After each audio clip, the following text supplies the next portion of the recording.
గెలిచాడట. ఇక ఇప్పుడు ఢిల్లీని ఉద్ధరిస్తాడంట.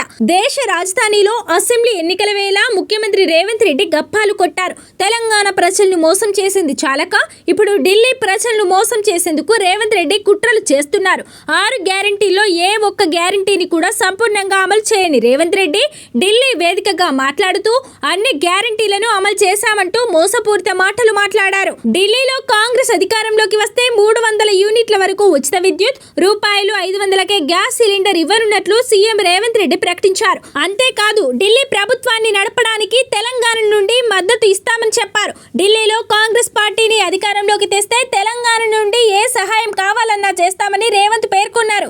ఢిల్లీలో కాంగ్రెస్ పార్టీని అధికారంలోకి తెస్తే హామీలు అమలు చేయించే బాధ్యత నాది అని సీఎం రేవంత్ రెడ్డి ఉచిత హామీ ఇచ్చారు. షీలా దీక్షిత్ సీఎంగా ఉన్నప్పుడు మాత్రమే ఢిల్లీలో అభివృద్ధి జరిగింది తప్ప ఆ తర్వాత పరిస్థితి ఎలాంటి దుస్థితికి చేరుకుందో చూడండి అని రేవంత్ రెడ్డి చెప్పారు. ఢిల్లీలో అడుగు పెట్టాలంటే భయపడే పరిస్థితి ఏర్పడింది. అటు సీఎంగా కేజ్రీవాల్, అటు పీఎంగా మోడీ ఢిల్లీకి చేసింది ఏమీ లేదు.